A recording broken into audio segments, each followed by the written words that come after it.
ओम सुमुखश्चैकदन्तश्च कपिलो गजकर्णकः लंबोदरश्च विघ्नो विघ्ननाशो विनायकः धूम्रकेतुर्गणाध्यक्षो भालचन्द्रो गजाननः द्वादशेतानि नामानि या पठे शृणुयादपि विद्यारम्भे विवाहे च प्रवेशे निर्गमे तथा संग्रामे संकटे चैव विघ्नस्तस्य न जायते।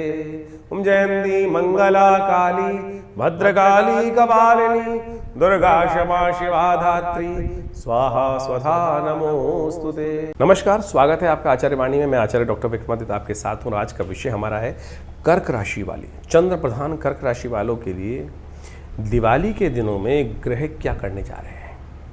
दिवाली जब आती है ना तो पूरा वर्ष लोग दिवाली का इंतज़ार करते हैं, और दिवाली में कुछ खास प्रयोग यदि हम सही समय पर सही जगह पर कर लें तो पूरे वर्ष के लिए हमारी ग्रहों की स्थिति बहुत सुंदर हो सकती है। सैद्धांतिक तौर पे शास्त्र में वर्णित किया गया है। इसलिए दीपावली का इंतज़ार समस्त रूप व्यक्ति करते हैं। और भारतीय संस्कृति में, सनातन संस्कृति में तो दीपावली राम के आगमन का अवसर है, लक्ष्मी के प्रादुर्भाव का अवसर है।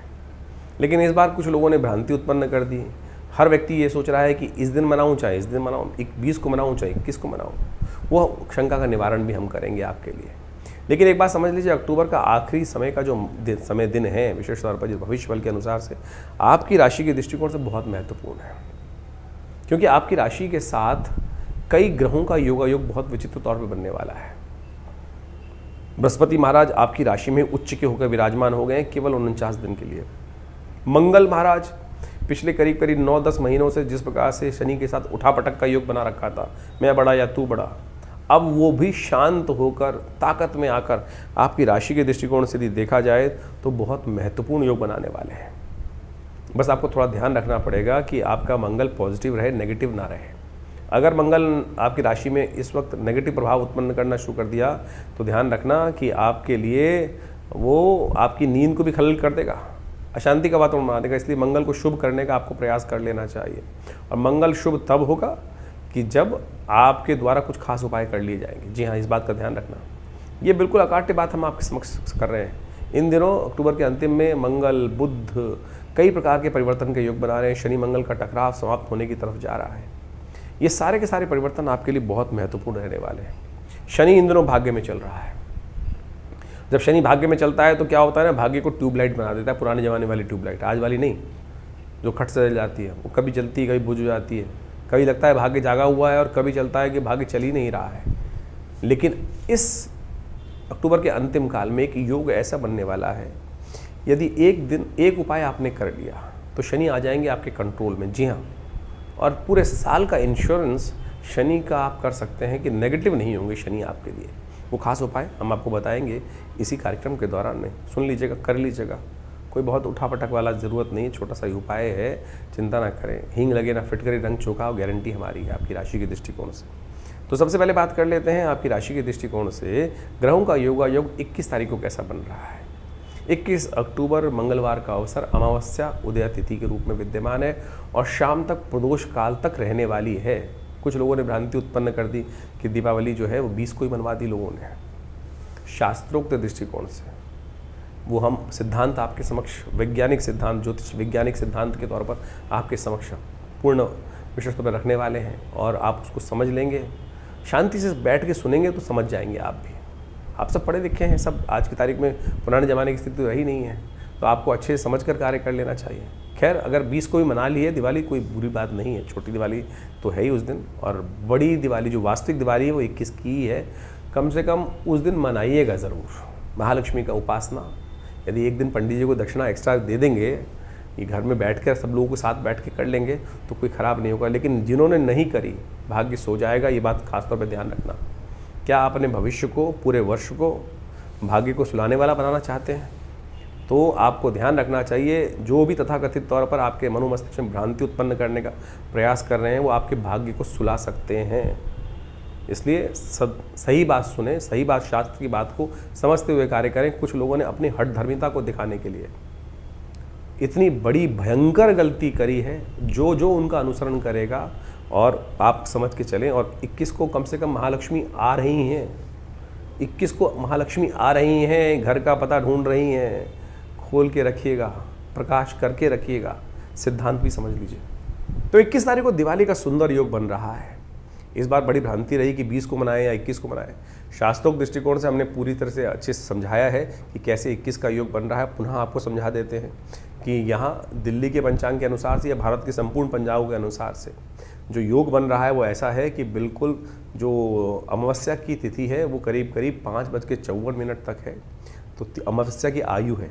काशी के कुछ पंचांगों ने भयंकर गड़बड़ी करी है, गलती करी है, और इस बात को हमने बिल्कुल प्रत्यक्ष प्रमाण के तौर पर उपस्थित किया है कि उन्होंने जो पंचांग में उन्होंने लिखा है, अपनी गणनाओं के अनुसार से कहा है कि सूर्य अस्त जो उनके पंचांग में जाके कोई भी देख सकता है। उन्होंने लिखा है कि करीब करीब शाम को जो सूर्यास्त हो रहा है वो 5:40 पे हो रहा है, लेकिन काशी में भी सूर्यास्त जो हो रहा है 5:26 पे हो रहा है, और उसकी वजह से उनकी तिथि की आयु गड़बड़ हुई है। और तिथि की आयु गड़बड़ उन्होंने कैलकुलेशन में मिस्टेक करी है, और ये प्रमाणित है, उनके पंचांग को जाके देख सकते हैं। उन्होंने सूर्योदय दिखाया है 21 जो अक्टूबर को सुबह 6:20 पे दिखाया है, जबकि काशी में सूर्योदय 6 बजे हो रहे हैं सुबह सूर्योदय। तो इतनी बड़ी भयंकर गलती उन्होंने करी है, और उसके कारण से इस समस्त संसार के समक्ष एक ज्योतिष का बड़ा अजीब अपनी गणनाओं के अनुसार से ज्योतिष का नाम खराब किया है। तो इस बात में भ्रांति में ना फंसे। ये काशी के कुछ विद्वानों, तथाकथित विद्वानों, हमारी संपूर्णानंद संस्कृत विद्यालय में काशी में बात हुई, और उन्होंने भी इस बात को प्रतिपादित किया कि 21 तारीख को ही दिवाली मनाई जानी चाहिए। तो हमने आपके समक्ष इस सत्य को प्रधारित किया है। आज ज्योतिष को सही रूप से समझने की आवश्यकता है। एक विचार गोष्ठी होनी चाहिए और उसको सही से समझना चाहिए। तो हमने ये प्रमाणित तौर पे आपके समक्ष रखा है कि 21 तारीख को सूर्यास्त के समय पर प्रदोष व्यापनी अमावस्या पूरे भारत में, आसाम से लेकर पूरे गुजरात तक के पूरे अक्षांश पर उपस्थित है। कोई द्वंद्व नहीं है। तो अपने भाग्य को जगाइए। अमावस्या युक्त जो प्रदोष तिथि में व्याप्त है, पराग्रही जो शास्त्र में कही गई है, अपनी किस्मत को मत सुलाइए भगवती का, महालक्ष्मी का। अगर आपने 20 को पूजन कर भी लिया है तब भी कोई चिंता नहीं, दोबारा कर लोगे तो कोई महालक्ष्मी जाएंगी नहीं, पदार्पण करेंगी।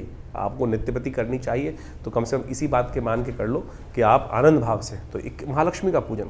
एक बड़ी विचित्र प्रश्न भी आपके समक्ष उठना चाहिए। हम यहाँ समस्त प्रश्नों का निराकरण भी कर रहे हैं कि महालक्ष्मी का एक प्रश्न हमारे पास आया, यहाँ हम बताना इसलिए आवश्यक समझते हैं कि 21 तारीख जो महालक्ष्मी का पूजन होता है, बोले गणेश के साथ गौरी बैठती हैं, यहाँ लक्ष्मी जी का पूजन होता है, विष्णु जी का पूजन क्यों नहीं होता? शास्त्र के अनुसार से आपको इस बात को सही रूप समझ लेना चाहिए कि जो भगवान राम के अयोध्या पर वनवास से वापस आने पर तो दिवाली आनंद भाव से दीपोत्सव मना ही मना, लेकिन भगवान राम से पहले भी तो दिवाली मनती थी। क्या दिवाली उससे पहले नहीं मनती? दिवाली का जो संबंध है दीपावली का, वो वास्तविक तौर पर वो है भगवती महालक्ष्मी का प्रादुर्भाव उस दिन हुआ।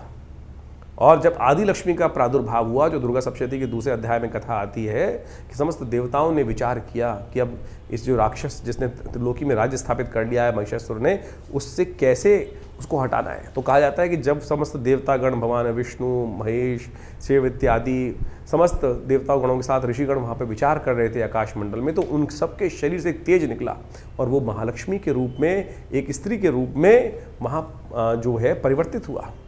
तेजोमय शरीर था जो दिव्य थर्वशीष ने प्रार्थनाएं का, और समस्त देवताओं ने पूछा काशी तुम महादेवी थी, तो उन्होंने कहा, उस पराशक्ति ने बोला सा ब्रवीति आम ब्रह्म स्वरूपिणी मत्तः प्रतिपुषात्मगम जगत शून्यम च शून्यम च।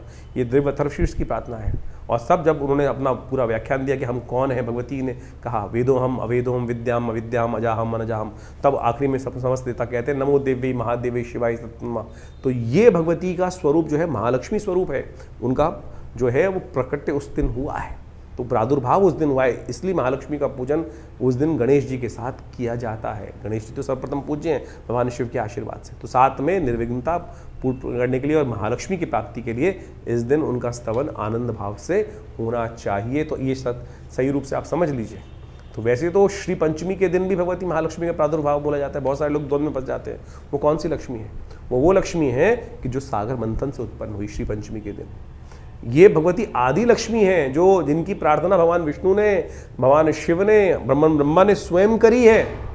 तो इस बात को जो आपस में मतभेद दिमाग में है भेद, उनको हटा दीजिए। तो आनंद भाव से भगवती की प्रार्थना करें। सुबह अपने पितरों के निमित्त अवश्य जो तर्पण इत्यादि है वो करना चाहिए। पहले पितृ पूजा, बाद में देव पूजा शास्त्र कहती है। तो 21 तारीख को सुबह अपने पितरों के निमित्त पूजन करें, उनको तर्पण इत्यादि करें, ब्राह्मण भोजन कराएं। शाम के समय जो प्रदोष काल है, जब सूर्यास्त हो रहा है आपके क्षेत्र में, जैसे दिल्ली में सूर्यास्त करीब करीब हो रहा है, वो हो रहा है करीब करीब 5:40 के आसपास, और उसी समय के बाद से लेकर रात्रि में 8 बजे तक। अब ये छोड़ दीजिए, जब एक बार डिसाइड हो गया कि प्रदोष व्यापनी अमावस्या हो गई, तो उसमें ये छोड़ दीजिए कि 5:57 पर खत्म हो जाएगी, तो फिर उसके बाद कोई फायदा नहीं। अरे पूरा मुहूर्त बन गया, जब योग बन गया तो पूरे 24 घंटे का मुहूर्त बन गया। तो शाम के समय प्रदोष काल में, जब सूर्यास्त के बाद से लेकर जब भी मुहूर्त आपके लिए व्याप्त हो रहा हो बढ़िया, उसमें आप आनंद भाव से माँ भगवती का, श्री गणेश का, लक्ष्मी जी का और साथ में कुबेर इत्यादि का समस्त पूजन घर में आनंद के साथ बैठ के करें। षोडशोपचार, पंचोपचार पूजन अवश्य करने का प्रयास करें, और उससे क्या होगा, भगवती महालक्ष्मी की प्रसन्नता प्राप्त होगी। पूजन के अंत में निशीतकालीन जो पूजा का समय है वो है रात्रि को 11 बजे से लेकर करीब करीब रात के 1:30 बजे तक। तो उस समय में भगवान शंकर के साथ अघोर मंत्र के साथ भगवान की पूजा होनी चाहिए भगवत की। उस दिन श्रीयंत्र को अपने घर स्थापित करना चाहिए दिवाली के पूजन में। साथ साथ शंख के द्वारा भगवती का सुंदर रूप से पूजन, शंख दक्षिणावर्ती शंख के रूप में भगवती महालक्ष्मी का जो पूजन करते हैं ना, कहा जाता है महालक्ष्मी अद्भुत रूप से उस घर में प्रतिष्ठा कर लेती हैं, रहती हैं। और साथ में पूजन के साथ साथ अवश्य वहाँ एक काम करें कि कमल के पुष्पों का एक शैया बनाकर भगवती को प्रदान करें, या आनंद भाव से पूजन करें। असंख्य दीपक जलाएं, 2 खूल इत्यादि समस्त रूप से भगवान का, भगवती का पूजन करेंगे तो आनंद भाव से भगवती की कृपा से आपके कष्ट निवारण करने का योग बनेगा। तो आनंद भाव से भगवती का पूजन करें। ये समय बहुत बढ़िया है, दीपावली का महापर्व है, और ऐसे में समस्त योगों के अनुसार से मन के द्वंद्व को हटाइए। हम पुनः कहेंगे कि अगर आपने 20 तारीख को कर भी ली है तो दोबारा भी करने में कोई निषेध नहीं है। कम से कम इस मुहूर्त को मत जाने दीजिए। तो तथाकथित विद्वानों के मतद्वंद के अनुसार से जो आपस में उनका अंतर्द्वंद है उसको भूल जाइए और अपने इस योग का लाभ उठाइए। 21 तारीख को दीपावली बहुत शुभ योग में आ रही है। मंगलवार की दीपावली जो होती है ना, अगर उस योग को आप हटा देते हैं, उस योग में परमात्मा की आराधना नहीं करते हैं, तो फिर ये अमंगलकारी भी हो जाती है। इस बात का ध्यान कर लेना चाहिए। तो आनंद भाव से भगवती का स्तवन करें। बहुत सुंदर योग बनकर आया है, तो ऐसे में समस्त कष्टों को निवारण करने के लिए भगवती का आवाहन करें। भगवती घूम रही हैं, तो आपके घर में सुंदर रूप से दीपों की माला बनाकर आनंद भाव से आप परमात्मा का, भगवती का पूजन करें। कल्याण के योग अद्भुत रूप से बनेंगे। सुगंधी युक्त तेल से जो घी जला रहे हैं उसमें थोड़ा इत्र अवश्य डालिएगा। असंख्य दीपक जितने भी चला सकते हैं, तो आप अवश्य इस प्रकार से पूजन करेंगे, कल्याण होगा। तो कर्क राशि वालों, दीपावली का सुंदर पर्व आपके लिए बड़ा कल्याणकारी रहे। माँ भगवती कृपा आप सब पर बरसे। 22 तारीख का दिन भी उससे भी अद्भुत है। सबसे पहले तो नववर्ष की बहुत बहुत शुभकामना। कर्क राशि वालों के भाग्य में क्या लिखा है वो जान लीजिए। 22 तारीख का दिन बुधवार के दिन सुंदर योग लेकर आ रहा है, और बुधवार के दिन से नववर्ष आरंभ हो रहा है। कार्तिक शुक्ल पक्ष प्रतिपदा के दिन अन्नकूट का सुंदर पर्व पड़ रहा है। बुद्ध सब शुद्ध पुरानी कहावत है, और बुधवार के दिन नववर्ष का आरंभ हुआ जाता है, जो समस्त विघ्नों को दूर करने वाला आपके लिए रह सकता है। और राशि के दृष्टिकोण से यदि हम समझें तो ये दिन आपकी राशि के दृष्टिकोण से सुख के पदार्पण की सूचना देता दिखाई दे रहा है। और ये विशेष तौर पर आपके लिए थोड़ा स्वास्थ्य का ध्यान रखने की ज़रूरत है। अननेसेसरी की चीज़ें, एंजाइटी को ना पालें, इस बात का ध्यान रखें। और थोड़ा ध्यान ये रखना है कि जल्दीबाजी नहीं करनी है चीज़ों। इन दिनों आप खुद देख रहे होंगे बहुत सारी चीज़ें आप जल्दी जल्दी कर लेते हैं। कुछ बोलने की भी जल्दी जल्दी हो जाती है, और फिर सोचना बाद में पड़ता है कि ये ना करते तो अच्छा होता। तो पहले सोचें फिर बोलें, इस बात का ध्यान रखें। और नववर्ष आनंद से मनाएं, इस बात का ध्यान रखें। बहुत सारे लोग दीपावली के अगले दिन तक देर तक सोते हैं। शास्त्र में वर्णित है कि इस दिन जैसा करोगे पूरे वर्ष वैसा ही आपके साथ होगा। और इस कथा को भी समझ लें आप। 22 तारीख को अन्नकूट भी है, नववर्ष भी आरंभ हो रहा है।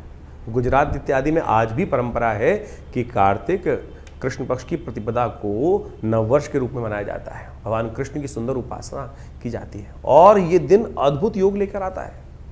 इस दिन जैसा जैसा आप करेंगे, जैसा जैसा आपके साथ होगा, पूरे वर्ष उसी प्रकार का योग बन सकता है। तो अच्छे रेजोल्यूशन, आमतौर पे लोग कहते हैं ना, नए साल के दिन से अच्छी अच्छी बातें सोचनी चाहिए, गलत काम नहीं करना चाहिए, अच्छे कपड़े पहनने चाहिए, सुंदर भाव सोचना चाहिए।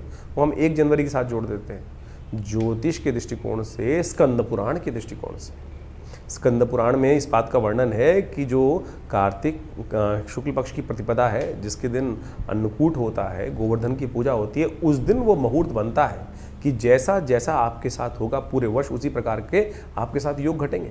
तो इसलिए आनंद भाव से परमात्मा का सुंदर स्मरण करें, जल्दी उठें, भगवान का स्मरण करें, माता पिता का आशीर्वाद लें, गुरुजन का आशीर्वाद लें, और उस दिन भगवान कृष्ण का सुंदर पूजन करना चाहिए। भगवान कृष्ण का अन्नकूट के रूप में, अन्न गोवर्धन के रूप में प्रकृति की पूजा करने का जो सिद्धांत है अद्भुत है। 56 भोग लगाए जाते हैं भगवान को। ये 56 भोग का सिद्धांत भी बड़ा विचित्र है। कहा जाता है कि भगवान ने 7 दिन तक 8 पहर हर रोज़ होते हैं, 7 दिन तक भगवान ने अपने जो कनिष्ठिका उंगली के ऊपर पूरे पर्वत को उठा के रखा। तो इसलिए उनको 56 भोग लगाए जाते हैं। 7 × 8 करेंगे तो 56 आएगा। तो ये 56 भोग जो लगाए जाते हैं आनंद भाव से संपूर्ण समर्पण है भगवान के प्रति, कि भगवान अपने भक्तों की सदा रक्षा करते हैं। और ये कोई इंद्र के साथ द्वेष नहीं है भगवान का। भगवान तो इंद्र के परम हितैषी हैं। ये तो रूढ़िवादी परंपराओं को हटाने, प्रकृति के साथ व्यक्ति को जोड़ने की कथा है। अद्भुत रूप से इस बात को हमें समझना चाहिए। और एक बात समझें कि जो ये गोवर्धन पर्वत हैं, इनके बारे में अद्भुत कथाएं शास्त्र में बताएं। एक कथा हम आपको समक्ष रख दें कि कैसे भगवान ने शिरोधार्य किया गोवर्धन को। कहा जाता है कि भगवान के ऊपर ऋण था गोवर्धन पर्वत का। जब राम अवतार में सेतुबंध का निर्माण हो रहा था, तब कहा जाता है पूरे हर जगह से लोग अपने अपने जो अपनी सेवाएं देने वहाँ आ रहे थे। पहाड़, पर्वत, कंदराएं सब रूप से वहाँ पे चल दी थी अपनी तरफ से। जब गोवर्धन को पता चला कि भगवान को आवश्यकता है, तो वो भी उठ के चल दिए। भगवान एक जो कहा जाता है हनुमान जी स्वयं उनको उठा के चल दिए थे वहाँ पर लाने के लिए। लेकिन जब पता चला कि समय पूरा हो गया और वहाँ पर सेतुबंध का निर्माण हो गया, तब कहा जाता है कि गोवर्धन रो पड़े और उन्होंने कहा कि मेरे को भगवान की सेवा का सुंदर अवसर नहीं मिला। हनुमान जी ने जब वापस रख दिया उनको वहाँ पर, तो उन्होंने कहा कि मेरी ये जो सृष्टि जो भगवान के समक्ष मेरी ये जो प्रार्थना ये अवश्य रखना कि भगवान मेरे को क्यों आपने भुला दिया। मैं तो आ रहा था सेवा करने देने के लिए अपनी। तब भगवान ने, जब हनुमान जी ने ये बात भगवान के समक्ष रखी, तो भगवान ने कहा अगले इस जन्म में तो नहीं, अगले जन्म में अवश्य ये कर्ज को उतारेंगे। तो कहा जाता है कि जो पत्थर पिघल, जो जब गोवर्धन उस स्थिति में गए तो कहा था वो रो पड़े थे तो वो पिघल गए थे। आज भी वो निशान वहाँ जाके आप देख सकते हैं कि पत्थर गोवर्धन पर्वत के पिघले हुए हैं। तो समर्पण भाव है, वो चलायमान जो है। तो सुंदर रूप से भगवान कृष्ण अवतार जब हुआ तो भगवान ने अपने सिर पर धारण किया उस कर्ज को उतारने के लिए। तो आप सोचे भगवान किसी का सब पे कृपा करने के सुंदर योग बनाते हैं।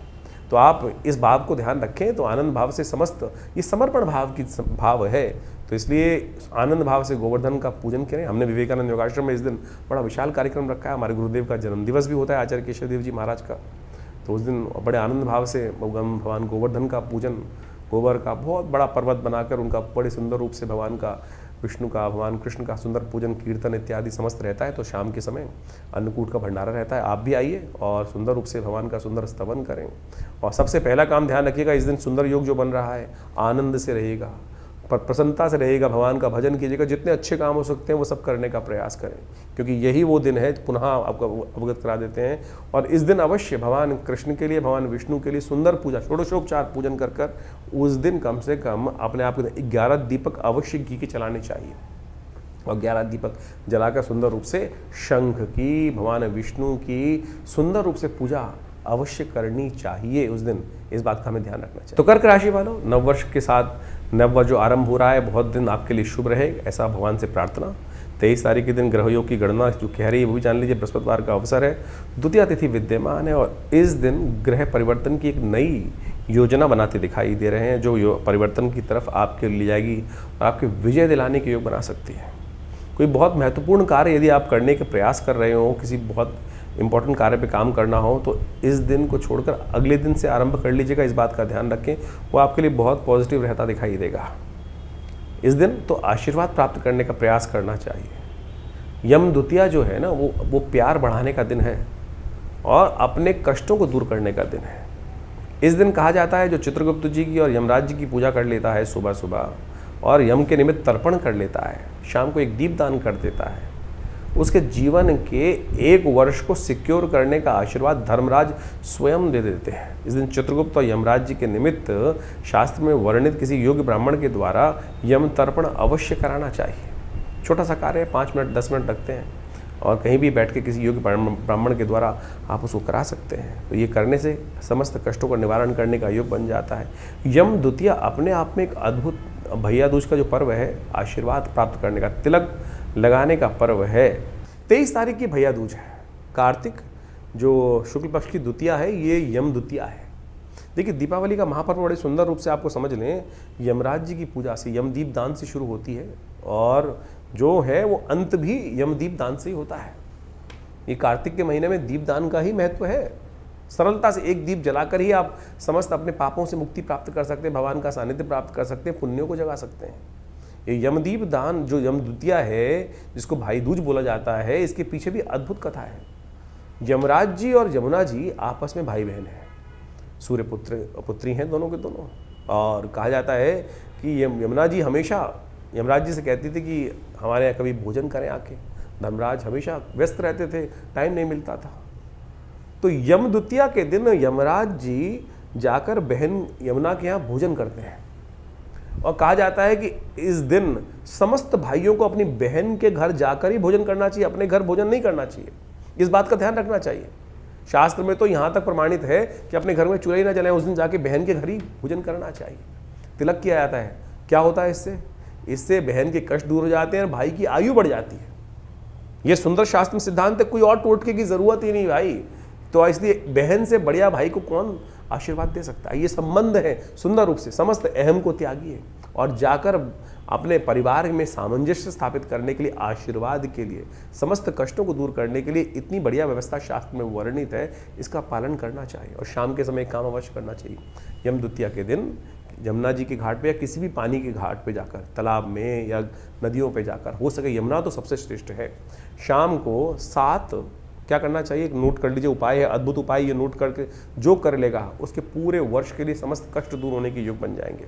छोटा सा उपाय है, आपको क्या करना है, 7 पत्ते मंदार के लेकर उसमें जो 7 ही पत्ते बेर के रखने हैं और उसके ऊपर एक दीपक रखना है और उसको चलते पानी में प्रवाहित करना है। गन्ने का एक डंडा लीजिए, गन्ना जो होता है उससे डंडा लेकर उसको हल्का सा पानी हिला दीजिएगा और अपने सिर पर से वार कर इसको अर्पित कर दीजिए चलते पानी के अंदर या किसी पोखर पे। तो कहा जाता है कि पूरे वर्ष तक के लिए समस्त कष्टों को दूर करने का आशीर्वाद मिल जाता है। पितृ भी प्रसन्न हो जाते हैं, जिनको लगता है ना कि पितृ दोष बन गया है, पितृ पता नहीं संतुष्ट है कि नहीं है। ये एक उपाय है, यम द्वितीया के दिन शाम के समय जो कर लेगा उनके समस्त कष्ट दूर हो जाएंगे। शनि से जो परेशान है, एक बात और नोट कर ले, शनि भी सूर्यपुत्र ही हैं और जो विशेष तौर पर यमुना जी के भाई ही हैं। ये उपाय यदि आप कर लेंगे तो शनि की जो आपके जीवन में कष्टों के योग चल रहे हैं, शनि या 7.5 चल रही है, ढैया चल रही है, कुछ भी चल रही है, तो उससे भी कष्ट निवृत्ति का योग बन जाएगा। तो ये अकाट्य प्रयोग है, आप ध्यान लीजिए। तो इस बात का ये उपाय आपने कर लिया तो आप समझ रहे हैं शनि भी आपके अनुकूल हो जाएंगे, शनि आपको परेशान नहीं करेंगे। तो शास्त्रोक्त विधि के अनुसार से हमने पौराणिक कथाओं के माध्यम से ये जो पूरा समस्त आख्यान आपके समक्ष उपस्थित किया है, कर लीजिए, कल्याण होगा। तो कर्क राशि वालों, आपकी राशि के दृष्टिकोण से इस दिन ये जो उपाय हमने बताए वो अवश्य कीजिएगा। 24 तारीख का दिन शुक्रवार का दिन है और उस दिन तृतीया तिथि है, कार्तिक की शुक्ल पक्ष की तृतीया, और इस दिन ग्रह परिवर्तन का एक विशेष योग बनाते दिखाई दे रहे हैं। आपकी राशि में बुद्धि भाव में बुद्धि के ग्रह जाते दिखाई दे रहे हैं और वहाँ बैठकर चंद्रमा के साथ वो गजकेसरी योग का निर्माण करेंगे। 2 शुभ ग्रह इस वक्त बहुत सुंदर रूप से आपकी राशि में कई प्रकार से वारे न्यारे करने की तरफ सूचना लेकर आते दिखाई दे रहे हैं। आने वाले 3-4 दिन आपकी राशि में यदि स्थिर भाव से आप काम करोगे तो चीज़ों को बहुत पॉजिटिव रूप में आप अपने लिए बनाते दिखाई दोगे। तो ये समय आपको खास तौर पे ध्यान रखते हुए, बुद्धि को एकाग्रचित करते हुए नए कामों पर ध्यान फोकस करने के लिए दिखाई देता है। तो इसलिए ये बुध का ये परिवर्तन कुछ दिन के लिए जो हुआ है वो आपके लिए बहुत श्रेष्ठ योग बनाता दिखाई दे रहा है और कई प्रकार से लाभ के योग बनाता दिखाई दे रहा है। विजय निश्चित दिखाई देती है। तो जिस आप बिना किसी संकोच के कार्यों में पदार्पण आगे करने का आप प्रयास कीजिए, वो आपके लिए बड़ा श्रेष्ठ योग बनाएगा। शुक्रवार का अवसर है, बुध परिवर्तन की तरफ गए हैं, तो बुध को शक्ति देने के लिए एक काम करें, वाणी पर संयम रखें, कुछ भी अपशब्द मुख से ना निकले, इस बात का ध्यान रखें। और हो सके तो पालक इत्यादि का दान करें, गौ सेवा करें, गौशाला में पालक भिजवा दीजिए, वो आपके लिए बड़ा अच्छा रहेगा। सब्जी, कोई भी सब्जी इत्यादि, घिया इत्यादि, हरी सब्जी जो भी हो, वो अपने द्वारा खीरा, घिया इत्यादि कुछ ना कुछ अपनी सामर्थ्य के अनुसार से दान करने का प्रयास कीजिए, अच्छा रहेगा। यदि आप ऐसी जगह रहते हैं, बहुत सारे लोग हमें बोलते हैं कि हम कर ही नहीं पाते हैं, अरे तो बहुत सारी ऑर्गेनाइजेशंस हैं जो काम कर रही हैं आज की तारीख में। आप जाके बोल दीजिए कि हमारे नाम से करा दीजिए, आपके लिए वो व्यवस्था करा दी जाएगी, कर लेंगे बहुत सारे लोग। 25 तारीख का दिन शनिवार का अवसर है, चतुर्थी तिथि के साथ इस बार शनिवार का योग बन रहा है और ये गजकेसरी योग विद्यमान है। ग्रह आपके लिए करीब करीब कई दृष्टिकोण से बहुत अच्छे योग बनाते दिखाई दे रहे हैं। ग्रहों का स्थिति आपके लिए अनुकूल दिखाई दे रही है। तो ऐसे में आपको विशेष तौर पर एक बात का ध्यान रखते हुए कार्य करना चाहिए कि आप, कई बार मन में संकोच चलता रहता है, करूं कि ना करूं। ये संकोच को त्यागने का प्रयास करें, क्योंकि इन दिनों चंद्रमा जो है वो अपनी परम कमज़ोर स्थिति में है। बृहस्पति से दृष्ट जरूर, लेकिन कमज़ोर स्थिति में है। तो क्या होता है, मन में कई बार घबराहट रहती है। जब ज्योतिष कह रहा है, ज्योतिष विज्ञान के अनुसार से लग रहा है, गोचर के दृष्टिकोण से तो कम से कम कि विजय के योग हैं। अब पता नहीं ग्रह राशि के दृष्टिकोण से तो हम समझा ही सकते हैं, लेकिन ओवरऑल अगर जन्मपत्री में कुछ विशेष नेगेटिव योग हैं तो बात नहीं कह सकते। लेकिन गोचर के दृष्टिकोण से तो ग्रह बिल्कुल करीब करीब 90% आपके फेवर में ग्रह दिखाई दे रहे हैं। तो इनको यूटिलाइज करते हुए आगे बढ़ते हुए कार्य करने का आपको प्रयास करना चाहिए, वो आपके लिए अच्छा रहेगा। शनिवार का अवसर है, तो ऐसे में शनि आपकी राशि में अभी भी भाग्य में बैठे हुए थोड़ी कमज़ोर स्थिति में है, तो आपके लिए अच्छा रहेगा कि गणेश जी के मंदिर में जाकर थोड़ा सिंदूर गणेश जी को अर्पित कर दीजिए, वो आपके लिए बड़ा अच्छा रहेगा। और गणेश जी के आशीर्वाद से शनि भी नेगेटिव से पॉजिटिव करने का कुछ ना कुछ भाग्य को वृद्धि करने का योग बना सकते हैं। 26 तारीख का दिन रविवार का दिन है, पंचमी तिथि के साथ है। सौभाग्य पंचमी का योग लेकर आया है, ज्ञान पंचमी का योग लेकर आया है और ये ग्रह परिवर्तन की तरफ जाएंगे। थोड़े हल्के होते दिखाई दे रहे हैं ग्रह। अननेसेसरी खर्चे आपको थोड़े परेशान कर सकते हैं, खर्चों को कंट्रोल करने की ज़रूरत है और सबसे बड़ी स्वास्थ्य में ध्यान रखने की ज़रूरत है। जो कहीं इन्फेक्शन कहीं फैला हुआ हो, जुकाम किसी को हो, कुछ हो, तो उनसे थोड़ा दूर रहते हुए कार्य करने की ज़रूरत है। ध्यान रखिएगा। स्वास्थ्य पर थोड़ा दिन भारी पड़ता दिखाई दे रहा है आपकी राशि के दृष्टिकोण से। तो छुट्टी का दिन है, बहुत सारी जहाँ भीड़ भाड़ वाली जगह हो, थोड़ा सा उसमें बचते हुए कार्य आपको करना चाहिए, ऐसा ध्यान रखें। हो सके तो भगवान सूर्य का सुबह सुबह थोड़ा जीवनी शक्ति का संचार करने के लिए उनके समक्ष थोड़ी देर बैठें, थोड़ा उनका ध्यान करें, थोड़ा गायत्री मंत्र का जप करें, वो आपके लिए कल्याणकारी रहेगा। 27 तारीख का अवसर सोमवार का अवसर है, षष्ठी तिथि है इस दिन और ये है सूर्य की शक्ति को प्राप्त करने का दिवस। सूर्य जिन दिनों सबसे कमज़ोर स्थिति में रहते हैं, ऐसे में छठ पर्व मनाया जाता है। सूर्य का ध्यान कर कर अपने जीवन में कीर्ति वृद्धि के योग बनाए जाते हैं। सूर्य के शौर्य, सूर्य का ध्यान करके उनका अर्घ्य देकर विशेष तौर पे इसलिए ध्यान करना चाहिए। और वैसे भी गोचर में थोड़ा दिन आपके लिए हल्का दिखाई दे रहा है, तो सुबह सुबह भगवान सूर्य को अर्घ्य देना आपके लिए कल्याणकारी रहेगा। इस बात का ध्यान रखें। हो सके तो चावल का दान करें। अननेसेसरी का जो भी काम कर रहे हो, इस बात का ध्यान रखें कि रूल में रहते हुए कार्य करें। गाड़ी भी चला रहे हैं तो थोड़ा ध्यान से चलाइएगा। कहीं रेड लाइट जंप कर ली और आगे जाकर हाथ देकर आपको रोक लिया गया तो फिर आपके लिए एक ग्रह का ही प्रभाव है, तो थोड़ा ध्यान रखते हुए कार्य करना है। और एक सजगता आपके नुकसान को बचा सकती है, यही उपाय है। विशेष तौर पे इसको करेंगे तो कल्याणकारी रहेगा आपके लिए। इस दिन ग्रह का परिवर्तन एक विशेष होने के योग बन रहे हैं, जो हो रहा है मंगल का परिवर्तन। ये मंगल का परिवर्तन आपके लिए सबसे इम्पॉर्टेंट योग बना रहा है। ये मंगल का परिवर्तन आपके लिए, जो आपने पिछले काफ़ी दिनों से देखा कि आपको कुछ लोगों ने साइड लाइन करने का प्रयास किया, कुछ लोग आपके लिए विशेष तौर पर आगे बढ़ाने के लिए रुकावट उत्पन्न करने के योग दे रहे थे, उन सबको अब साइड लाइन करने का समय आ गया है और ये ग्रह आपके लिए बहुत सुंदर परिवर्तन की तरफ जा रहा है। शनि के उठापटक से निकलकर मंगल अब जा रहे हैं शुद्ध होकर अपनी पूर्ण ताकत में प्राप्त करने के लिए। और ध्यान रखिएगा, इन दिनों हो सकता है अगर मंगल नेगेटिव है तो आप पता कैसे लगाएंगे कि मंगल अच्छा है या खराब है। अगर नींद में खलल पड़ रहा है, आपकी अशांति थोड़ी बढ़ रही है, तो समझ लीजिएगा मंगल का नेगेटिव प्रभाव है और उससे मंगल को ठीक करने के लिए आपको मंगल का पॉजिटिव उपाय करने की ज़रूरत पड़ेगी। हनुमान चालीसा का डेली पाठ चाहिए अगर मंगल नेगेटिव है तो। और मंगल हनुमान जी तो वैसे भी ध्यान कर लीजिए, और तो आपके लिए कल्याणकारी योगी बनाएंगे हनुमान जी। वैसे ओवरऑल हमें दिखाई देता है कि मंगल का ये परिवर्तन आपके लिए करीब करीब 80-90% तो पॉजिटिव रहने के योग अवश्य बनाता दिखाई दे रहा है। लेकिन जिनकी कुंडली में मंगल अच्छा नहीं होता है, उनके लिए थोड़ी समस्याएं उत्पन्न करने के योग बन सकते हैं। जितना लाभ मंगल ने देना था वो नहीं देगा, तो उनको क्या करना चाहिए, उनको विशेष तौर पर हनुमान जी का स्तवन नित्यप्रति करने का प्रयास करना चाहिए। हो सके तो मंगल का एक यंत्र अपने घर में सिद्ध करके स्थापित कर लें, वो भी कल्याणकारी रहेगा। 28 तारीख मंगलवार का अवसर, षष्ठी तिथि थोड़ी वृद्धि की तरफ गई है और ये ग्रहों का योगा योग जो है वो आपकी राशि के दृष्टिकोण से समझ लेना चाहिए कि जो है थोड़ा सा आपको संभल के चलने की ज़रूरत है। थोड़ा संभल के चलने की ज़रूरत इसलिए है कि हल्का सा कहीं पैर फिसला तो थोड़ी परेशानी उत्पन्न करने के योग दे सकते हैं। कोई बड़ा महत्वपूर्ण कार्य करना हो तो उसको आज के दिन तो टाल देना चाहिए, कल की तरफ उसके जाने का प्रयास करना चाहिए। कई बार अपनी गति को कई बार रोकना भी पड़ता है, और वो रोकना नुकसानदायक नहीं होता, फलदायक हो सकता है। इसलिए ज्योतिष की गणनाओं को समझते हुए कार्य करने का प्रयास करना चाहिए। तो समझ के कार्य करेंगे तो अच्छा रहेगा आपकी राशि के दृष्टिकोण से। 29 तारीख का दिवस बुधवार का दिवस है, सप्तमी तिथि विद्यमान है, और ग्रहों ने एक नई चाल चल दी है जो आपके अंदर नया एक सूर्योदय के साथ नए विचार को लेकर ग्रह आपके मनोमस्तिष्क में वो विचार उत्पन्न करता दिखाई देगा। और समझें, वो आपको चीज़ों का पूर्वाभास होने का योग भी बनता दिखाई देगा। यानी बहुत सारी चीज़ें आप पहले सोच लेंगे जो आपको दिखाई देगा, ये तो मैंने सोचा था, ये घटना कैसे घट रही है। तो इसको एक बात ऐसे समझ लें कि जो जो विचार मन में आ रहे हैं उनको साइड लाइन ना कीजिएगा, उन पर थोड़ा ध्यान ज़्यादा देने की ज़रूरत है। ऐसा सोचते हुए कार्य करेंगे तो अच्छा रहेगा आपकी राशि के दृष्टिकोण से। इस दिन भद्रा रहेगी, जो करीब करीब सुबह 9:30 बजे से आरंभ होगी।